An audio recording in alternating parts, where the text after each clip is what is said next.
अस्सलामु अलैकुम वरहमतुल्लाहि वबरकातुह। अल्हम्दुलिल्लाह कि अल्लाह ताला ने अपनी ज़िंदगी में हमें ये रमज़ान भी देखना नसीब किया और अल्लाह ताला से दुआ है कि हमने जितनी भी इबादतें की हैं, अल्लाह ताला उन सब को अपनी बारगाह में कबूल फ़रमाए और हमें तौफ़ीक अता फ़रमाए कि बाकी जो रमज़ान रह गया है, इसमें भी भरपूर तौर पे दुआएँ भी माँग सकें, इस्तिग़फ़ार भी कर सकें और अपने रब को राज़ी कर सकें इंशाअल्लाह। आप जानते हैं कि दूसरा अशरा रमज़ान का ख़त्म होने वाला है और तीसरा अशरा बहुत स्पेशल है और इसमें लैलतुल क़द्र के आने का भी हमें इशारा दिया गया है। तो चलिए उसके बारे में कुछ दोहरा लेते हैं ताकि हमारे लिए इन रातों की इबादत जो है वो मज़ीद उसके बारे में हम ज़्यादा बेहतर तौर पे जान सकें और बेहतर तौर पे फिर इबादत कर सकें इंशाअल्लाह। तो चलिए आगाज़ करते हैं। औज़ु बिल्लाहि मिनश शैतानिर रजीम, बिस्मिल्लाहिर रहमानिर रहीम। रब्बिश्रह ली सदरी व यस्सिर ली अमरी वहलुल उक़दतम मिन लिसानी यफ़क़हू क़ौली रब्बि ज़िदनी इल्मा वरज़ुक़नी फ़हमा आमीन या रब्बल आलमीन। लैलतुल क़द्र ऐसी बाबरकत रात है और ऐसी क़द्र व मंज़िलत वाली रात है जिसके बारे में कुरान मजीद और हदीस में हमें बहुत सारी बातें मिलती हैं। सबसे पहले हम देखेंगे कुरान मजीद में आने वाली सूरह जिसका नाम ही सूरह अल क़द्र है और ये 30वें पारे में आती है। अऊज़ु बिल्लाहि मिनश शैतानिर रजीम, बिस्मिल्लाहिर रहमानिर रहीम। इन्ना अंज़लनाहु फ़ी लैलतिल क़द्र वमा अदराक मा लैलतुल क़द्र लैलतुल क़द्रि खैरुम मिन अल्फ़ि शहर तनज़्ज़लुल मलाइकतु वर्रूहु फ़ीहा बिइज़्नि रब्बिहिम मिन कुल्लि अम्रिन सलाम हिय हत्ता मत्लइल फ़ज्र। ये 5 आयात लैलतुल क़द्र की फ़ज़ीलत के बारे में है। अल्लाह ताला फ़रमाते हैं, बेशक हमने इस यानी कि इस किताब को कुरान मजीद को लैलतुल क़द्र में नाज़िल किया और तुम्हें क्या मालूम कि वो क़द्र वाली रात क्या है? लैलतुल क़द्र खैरुम मिन अल्फ़ि शहर, वो एक रात 1000 महीनों से बेहतर है।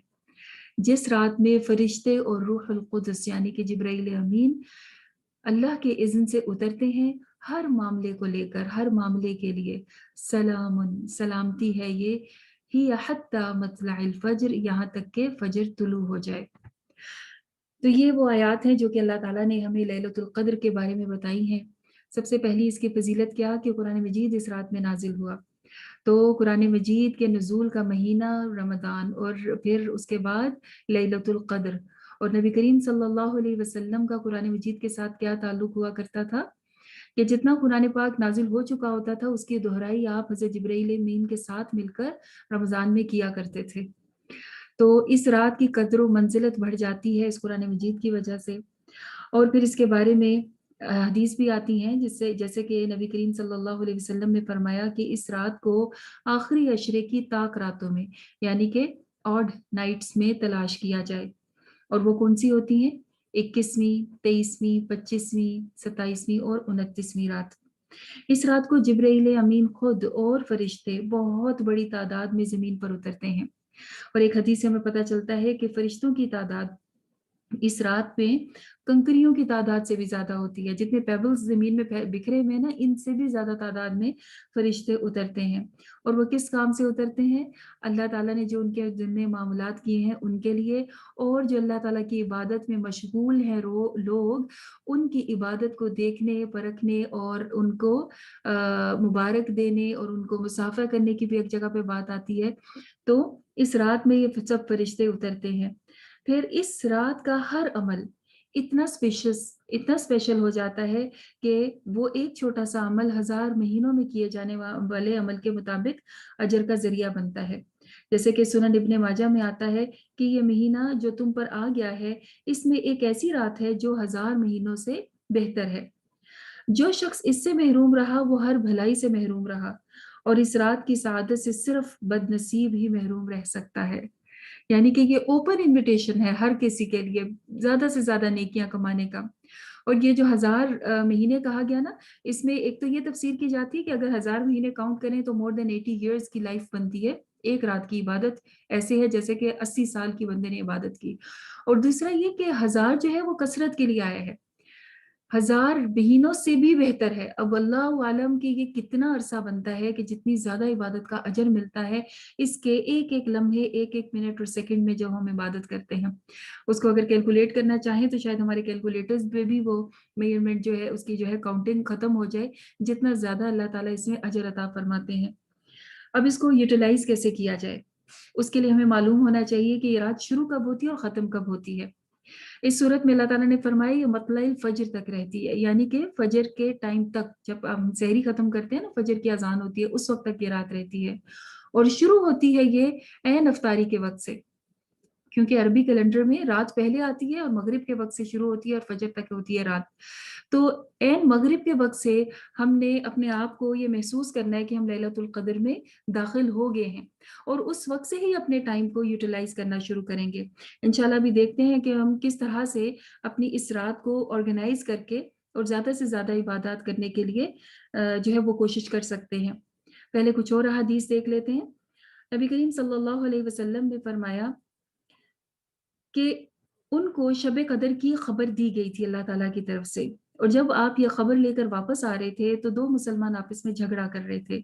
इस पर आप सल्लल्लाहु अलैहि वसल्लम ने फरमाया, मैं आया था कि तुम्हें शब कदर के बारे में बताऊं, लेकिन फलां और फलां ने आपस में झगड़ा किया, बस इसके मुतय्यन वक्त का इल्म उठा लिया गया और उम्मीद है तुम्हारे हक में ये बेहतर होगा।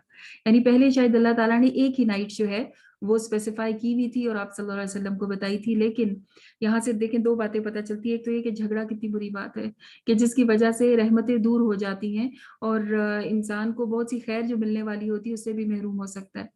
दूसरा ये पता चला कि आप सल्लल्लाहु अलैहि वसल्लम ने फरमाया कि हो सकता है तुम्हारे हक में बेहतर है कि नहीं बताई गई, और फिर हमें तलाश करने को कहा, ताकि हम कम से कम 5 रातें तो ऐसी गुजारें कि जिसमें अल्लाह ताला की इबादत के लिए हम यकसू होके बैठ जाएं और उसको राजी करने की कोशिश करें और फिर तलाश करें। अब तलाश कैसे करें और कैसे पता चलेगा कि लैलतुल क़द्र कौन सी है, उसकी चंद निशानियां हमें हदीस से पता चलती हैं।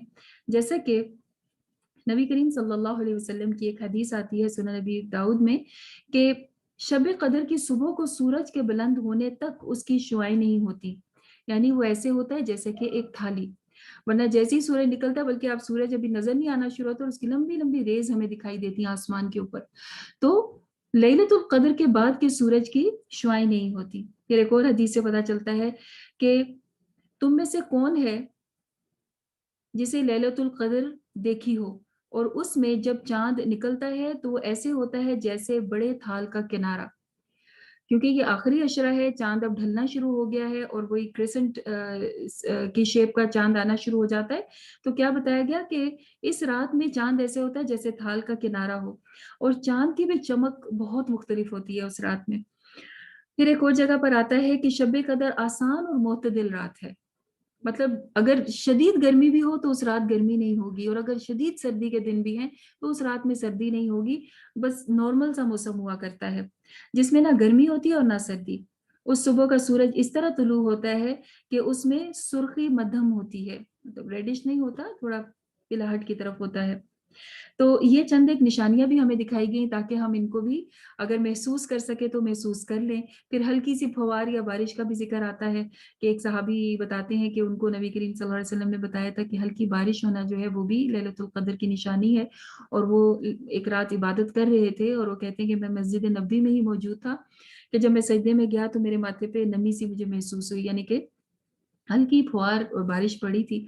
और छतें जो है वो तो होती थी ना ये खजूर के पत्तों की, तो उसमें से बारिश जितनी छन के आई उसकी वजह से नीचे नमी नमी सी आ गई थी। तो इस तरह से अल्लाह ताला लैलतुल कद्र की पहचान भी करवा देते हैं। लैलतुल कद्र के बारे में हज़रत आयशा रज़ी अल्लाह ताला अन्हा ने नबी करीम सल्लल्लाहु अलैहि वसल्लम से पूछा था कि या रसूलुल्लाह सल्लल्लाहु अलैहि वसल्लम, अगर मैं इसको पा लूँ इस रात को तो मैं क्या कहूँ? आप सल्लल्लाहु अलैहि वसल्लम ने उनको बताया कि तुम अगर इस रात को पा लो तो इसमें कहो अल्लाहुम्मा इन्नका अफ़ुव्वुन तुहिब्बुल अफ़्व फ़अफ़ु अन्नी, या फिर एक और रिवायत में आता है अल्लाहुम्मा इन्नका अफ़ुव्वुन करीमुन तुहिब्बुल अफ़्व फ़अफ़ु अन्नी। ए अल्लाह, तू माफ करने वाला है, बहुत करम फरमाने वाला और माफी को पसंद फरमाता है, बस मुझे माफ कर दे। तो इस रात में कसरत से अल्लाह ताला से معافی طلب کی جائے اور خصوصاً یہ دعا پڑھی جائے جو کہ نبی کریم صلی اللہ علیہ وسلم نے خود حضرت عائشہ رضی اللہ تعالیٰ عنہ کو سکھائی تھی۔ اب آپ صلی اللہ علیہ وسلم کا معمول کیا ہوا کرتا تھا؟ آپ اس رات کے لیے تیاری کیا کرتے تھے، اور اتنی تیاری آپ پورے سال میں کسی اور کوئی اور ایسی راتیں نہیں تھی جن میں آپ اتنا اسپیشل اہتمام کریں جو کہ آخری عشرے میں کی جاتی تھی، اور خاص طور پہ پھر ان کی طاق راتوں میں۔ اور کیا اس کے لیے آتا ہے ایک روایت میں کہ آپ صلی اللہ علیہ وسلم خود بھی کمر بستہ ہو جایا کرتے تھے اور اپنے گھر والوں کو بھی اٹھایا کرتے تھے کہ اٹھ کر عبادت کرو۔ پھر ایک حدیث سے ہمیں یہ پتہ چلتا ہے کہ جو شخص ایمان اور ثواب کی نیت سے شب قدر کا قیام کرتا ہے اس کے پچھلے تمام گناہ معاف کر دیے جاتے ہیں۔ باقی عبادات بھی ہیں لیکن خصوصاً اس میں کیا فرمایا گیا کہ جو ثواب کی نیت سے قیام کرتا ہے، یعنی قیام اللیل، خاص طور پہ کھڑے ہو کر پڑھنے کی نمازیں اور عبادتیں، جیسے کہ تراویح کا پڑھنا ہے، نوافل کا ادا کرنا ہے، تو ان کا اہتمام بھی خصوصاً کیا جائے۔ پھر آپ صلی اللہ علیہ وسلم کے بتایا کہ وہ خود کمر بستہ ہوتے اور اپنے گھر والوں کو بھی تیار کیا کرتے تھے۔ پھر اس کے اندر اور ہم کس کس طرح سے اپنے آپ کو مشغول رکھ سکتے ہیں، جیسے کہ افطار کے وقت سے ہی وقت شروع ہو جاتا ہے تو اس وقت سے کوشش کی جائے کہ ہم زیادہ باتوں میں قیل و قال میں وقت ضائع نہ کریں، کیونکہ جب ہم بات چیت کرتے ہیں تو ہنسی مذاق، بعض اوقات غیبت یا کوئی ایسی بات بھی منہ سے نکل سکتی ہے کہ جو ہمارے اجر کی بجائے ہمارے لیے گناہ لکھ دیا جائے۔ تو زبان کا استعمال بہت کم، بہت ضروری کریں، اور پھر اپنے آپ کو تیار کریں رات کی نماز کے لیے۔ قرآن مجید جتنا میکسیمم پڑھ سکتے ہیں، سمجھ سکتے ہیں، اس کی تعلیم حاصل کر سکتے ہیں، اس کے لیے چیزیں جو ہیں وہ تیار رکھیں تاکہ پھر بیٹھ کر قرآن مجید کا علم بھی حاصل کیا جائے۔ تجوید اگر درست کرنی ہے تو اس کی کوشش کریں، اگر کچھ آیات سمجھ نہیں آتی، ترجمہ نہیں آ رہا ہے تو اس کو دہرا لیں، یا ایسے کچھ اپنے کام ہم ٹاسک کر کے رکھ سکتے ہیں کہ یہ مجھے کرنا ہے۔ اسپیشلی کیا؟ تلاوت قرآن مجید، نماز، صدقہ و خیرات۔ صدقہ و خیرات بھی اس رات میں خاص طور پہ نکالنے کی کوشش کریں کہ ہر جو رات آتی ہے اس میں کچھ نہ کچھ صدقہ رات میں بھی کریں، کیونکہ اللہ کی راہ میں خرچ کرنے والوں کا ذکر آتا ہے نا کہ وہ صبح شام اور دائیں بائیں ہر طرف خرچ کرتے ہیں، تو رات کے وقت کا بھی صدقہ جو ہے اس کی بھی اہتمام کیا جائے۔ پھر یہ کہ ذکر اذکار، اللہ تعالیٰ کے اذکار کے مختلف اذکار، ان کو سمجھ کر اور ذہن میں اس کا ترجمہ اس کو سمجھ کر پڑھنے کی کوشش کی جائے، اور اللہ تعالیٰ کے اسماء ہیں، اسماء الحسنی، ان کو پڑھا جائے۔ اسی طرح سے پھر دعائیں ہیں، اور دعائیں بہت ساری ہیں جو کہ ہمیں نبی کریم صلی اللہ علیہ وسلم کی حدیث سے ملتی ہیں۔ تو قرآنی اور مسنون دعائیں یا پھر ایسی دعائیں جو بھی کتابیں آپ کے پاس موجود ہیں دعاؤں کے مجموعوں کی، ان کو اپنے پاس رکھا جائے تاکہ ہم دعائیں پڑھتے چلے جائیں، اور جب دعائیں مانگ رہے ہوں تو بیچ میں کوئی نہ کوئی دعا کلک کر جاتی ہے، اور کوئی خیال آ جاتا ہے، کوئی حاجت یاد آ جاتی ہے، تو وہاں رک کے پھر اپنی وہ حاجت کی دعا مانگتے چلے جائیں۔ پھر ایک دم سے خیال آ جاتا ہے کہ فلاں نے دعا کے لیے کہا تھا، پھر ان کے لیے دعا کریں جنہوں نے دعا کے لیے کہا تھا۔ زندہ لوگوں کے لیے کریں، فوت شدہ لوگوں کے لیے کریں، والدین کے لیے کریں، اولاد کے لیے کریں، اپنے رشتہ دار، ہمسائے، خود اپنے لیے تو سب سے پہلے، کیونکہ اپنے سے آغاز کرنا چاہیے۔ تو یہ سب دعائیں جو ہیں ان کا اہتمام بھی کیا جائے، اور اسی طرح سے اس رات کو گزارا جائے۔ اس رات میں سویا بھی جا سکتا ہے، ایسا نہیں کہ سونا منع ہے، لیکن یہ کہ میکسیمم کوشش ہو، اگر اللہ تعالیٰ نے کسی کو اتنی طاقت دی ہے کہ پوری رات جاگ سکتے ہیں تو کوشش کریں جاگ لیں۔ اور رات کو ویسے بھی رات کے جاگنے کے لیے آپ صلی اللہ علیہ وسلم نے کیا بتایا تھا کہ دن کے قیلولہ، دوپہر کے وقت کے قیلولہ سے رات کی عبادت کے لیے طاقت حاصل کرو، تو اس سے تقویت ملتی ہے۔ اگر دن میں ہم قیلولہ کر لیں گے تو رات کو عبادت کرنا آسان ہو جائے گی انشاءاللہ۔ تو اس طرح سے مطلع الفجر تک انشاءاللہ العزیز دعائیں، عبادتیں، اور کوشش کرنی ہے کہ اپنے رب کو راضی کریں انشاءاللہ۔ اللہ تعالیٰ ہم سب کو یہ رات نصیب فرمائے، اور بہترین طور پہ ہمیں اس کے اندر عمل کرنے کی توفیق بھی عطا فرمائے۔ ایک مرتبہ ایک واقعہ آتا ہے کہ ایک شخص نے کسی کو دیکھا کہ اس نے لیلۃ القدر ملی، تو وہ بار بار یہ دعا کر رہا تھا کہ اللہ مجھے بہترین دوست عطا فرما، مجھے بہترین ساتھی عطا فرما۔ تو جب لیلۃ القدر گزر گئی تو وہ شخص اس سے پوچھنے لگا کہ تم ساری رات یہی دعا مانگتے رہو کہ اچھا دوست ملے، تو اس کی کیا وجہ ہے؟ تو وہ کہنے لگا کیا تمہیں معلوم نہیں کہ انسان اپنے دوست کے دین پر ہوتا ہے؟ تو اللہ تعالیٰ اچھے ساتھی اور اچھے لوگ عطا کرے کہ جن کے ساتھ رہ کر ہمارے لیے دین کے اوپر عمل کرنا آسان ہو جائے۔ تو چاہے اجتماعی عبادت کریں چاہے اکیلی عبادت کریں، لیکن انشاءاللہ العزیز ہم نے کوشش کرنی ہے کہ ہم ان راتوں کو خاص طور پر نبی کریم صلی اللہ علیہ وسلم کے بتائے ہوئے طریقے کے مطابق اور میکسیمم طور پر اویل کرنے والے بنے انشاءاللہ۔ اللہ تعالیٰ ہم سب کی عبادتوں ریاضتوں کو قبول فرمائے اور ہمیں دنیا و آخرت کی ہر کامیابی عطا فرمائے، آمین۔ وآخر دعوانا ان الحمد للہ رب العالمین۔ السلام علیکم ورحمۃ اللہ وبرکاتہ۔